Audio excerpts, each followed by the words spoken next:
গতকালকে রাত থেকে প্রচুর ঝড় বৃষ্টি হতেছে। এর আগের দিন তো বৃষ্টি হয়েছে কিন্তু এত বাতাস হয় নাই, কিন্তু আজকে দেখেন বাতাসের নমুনাটা দেখেন যে কী পরিমাণ বাতাস। গতকালকে রাতেও সেইমই ছিল, যেমন বাতাস ছিল সাথে তেমনই বৃষ্টি ছিল। তো আমাদের বাড়িতে তেমন ভাঙ্গা চাঙ্গা হয় নাই, অর্থাৎ ক্ষতিগ্রস্ত হয় নাই। এদিকে দেখুন যে কলা গাছগুলো ছিল সবগুলো নষ্ট করে ফেলছে। এটা হচ্ছে গতকালকে রাতে যে বৃষ্টি হয়েছে, এই বৃষ্টির কারণে পুরা গাছগুলো পড়ে দেখেন একেবারে নষ্ট হয়ে গেছে। এই কলা গাছ শেষ, এগুলো আর কলা হবে না, কেটে ফেলতে হবে। আর বৃষ্টির কারণে দেখেন এখানে পানি জমছে।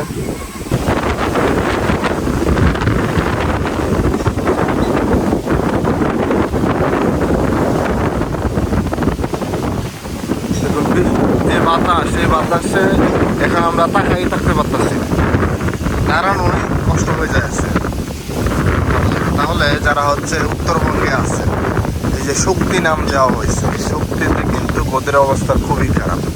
আমাদের ধরেন যে ঝড় বৃষ্টি বাতাস যাই হোক না কেন, বিদ্যুৎ নাই, এছাড়া হচ্ছে তেমন কোনো সমস্যা নাই। পানি নাই, পানি নাই বলতে পানি বাড়িতে আসে না, এটাই হচ্ছে। আর পানি এখন বৃষ্টির কারণে কতটুকু পানি হয়েছে এটাই আপনাদেরকে এখন দেখাবো। হচ্ছে এখন বিলের দিকে যাব। যে এই বৃষ্টির পানি, তবে এই পানিটা কিন্তু বেশি দিন টিকবে না। অর্থাৎ যখন রোদ উঠবে যখন রোদের ফলে এগুলো আস্তে আস্তে কমে যাবে। তবে এই পানিটা যে বিলে যে পানিটা বর্তমানে আছে, এই পানিটার সাথে যদি নতুন যে পানি আসতেছে, অর্থাৎ সব পানি যখন মিলে গিয়ে নদীতে পড়বে এবং নদীর থেকে যখন আবার আসা শুরু করবে, ওই পানিটা যখন আসবে তখন এটা কিছু পরিমাণ বাড়তে পারে।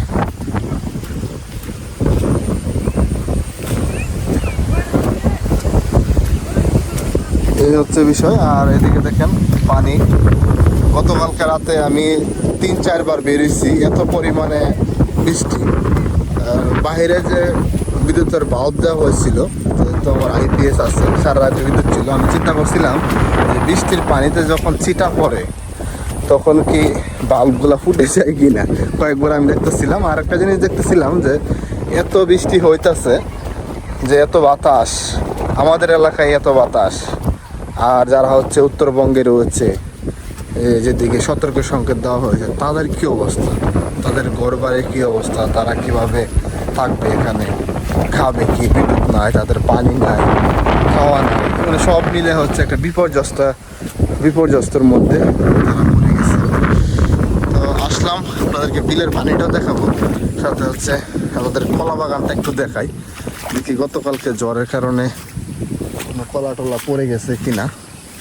কলা গাছ, এই যে এটা মানে পরে পরে ভাব পড়বে এরকম একটা ভাউদের রয়েছে।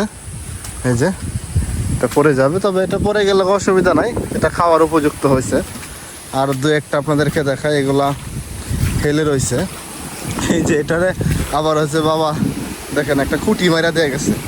এই যে এখানে একটা খুঁটি দিয়েছে, খুঁটি দেওয়ার উদ্দেশ্য হইলো এটা পুরোপুরি এখনো বাড়তি হয় নাই, ঠিক আছে। এই যে আরেকটা পড়ে গেছে, এই যে পড়ে গেছে, পড়ে যাবে, কারণ কলা গাছগুলোর গুড়ি বৃষ্টির কারণে গুড়িগুলা অনেক নষ্ট হয়ে যায়। এটা পড়ে গেছে, এটার তো কিছুই নাই, তো কলার থুরও নাই, কিছুই নাই। আর বাকি যে কলা এগুলো আছে, এগুলা এই যে এগুলা ঠিকই আছে। যাই হোক, এই দুর্ভোগের সময় যেন আমরা মানুষের পাশে থাকি। এই যে আরেকটা পড়ে গেছে, এই যে দেখেন এটার কি অবস্থা। এই যে এটা খাওয়ার উপযুক্ত হয়েছে, এটা খাওয়া যাবে, এটা খাওয়া যাবে। এই যে বিলের পানিগুলো দেখায়, যখন নতুন নতুন পানি আসে বিলে তখন সত্যি অনেক ভালো লাগে। এই যে দেখেন ছোটবেলা হচ্ছে যখন পানি আসতো তখনই হচ্ছে সাঁতরাইতাম, এই কলা গাছ কাটতাম, সারাদিন কষ্ট করে কলা গাছ কাটতাম, কলা গাছ খাইটা যেটা বলে গ্রাম্য ভাষা আমরা বুরকা বানাইতাম, বুরকা বানায় হচ্ছে এই পানিতে সারাদিন ধুই করতাম। আর মা আর বাবা চিল্লা নিত, পানিতে বেশিক্ষণ থাকলে ঠান্ডা লাগবে,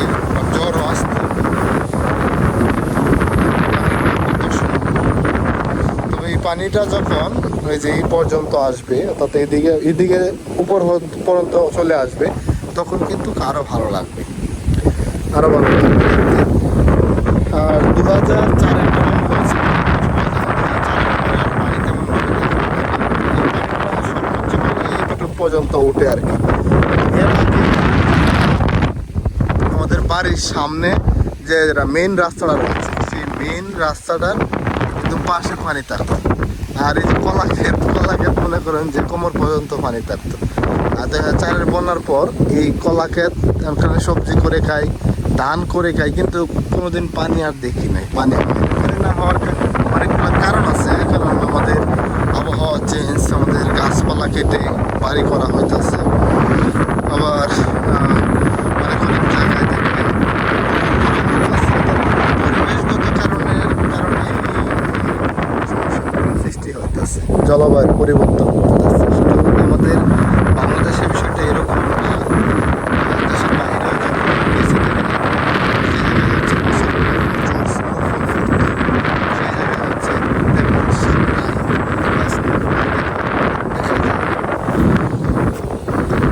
এই যে এটা হচ্ছে দেখেন ডিজিটাল পানির নামার রাস্তা, যে এখান দিয়ে পানি হচ্ছে ক্ষেতের পানি, অর্থাৎ ইঁদুরে কাটা করছে এবং এই দিক দিয়ে হচ্ছে বেরিতেছে।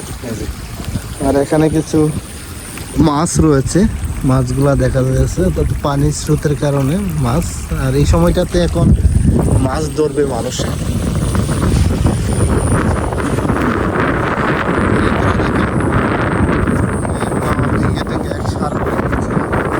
বিলটা দেখেন কত সুন্দর, যখন পানি থই থই করবে তখন আমাদের ওই যে ওই পাশের গ্রাম আর ওই পাশের গ্রামের মাঝামাঝিতে পানি থাকবে।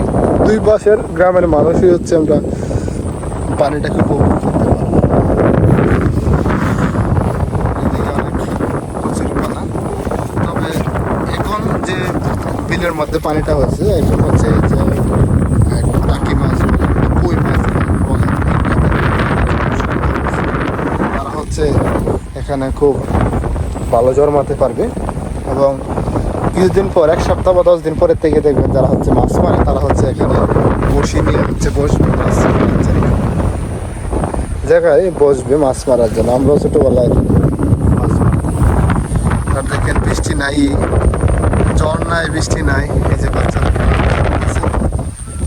কত সুন্দর খেলাধুলা করতেছে।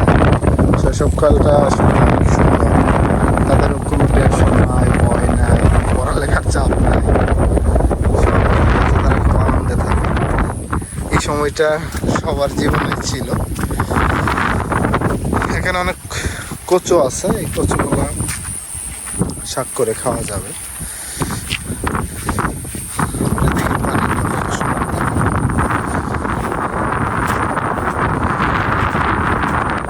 এখনো কিন্তু ঘুরে ঘুরে বৃষ্টি পড়তেছে, ছাতা নিয়ে বেরিয়েছে। ছাতা আছে, ছাতা নিয়ে বের হইলো, ছাতা যে আমি ধরে রাখবো, এই ধরে রাখার সুযোগ নাই, কারণ হচ্ছে যে পরিমাণে বাতাস, এই বাতাসের কারণে আপনার ছাতা উল্টে পুল্টে যাবে, মানে ছাতার কাম শেষ। আর এদিকে দেখেন এই যে কথাটা বলছিলাম একটু আগে, আমরা ছোটোবেলা থেকে দেখতে যে কাজটা করতাম, হচ্ছে পানি আসলে উল্কা বানানোর চেষ্টা করতাম।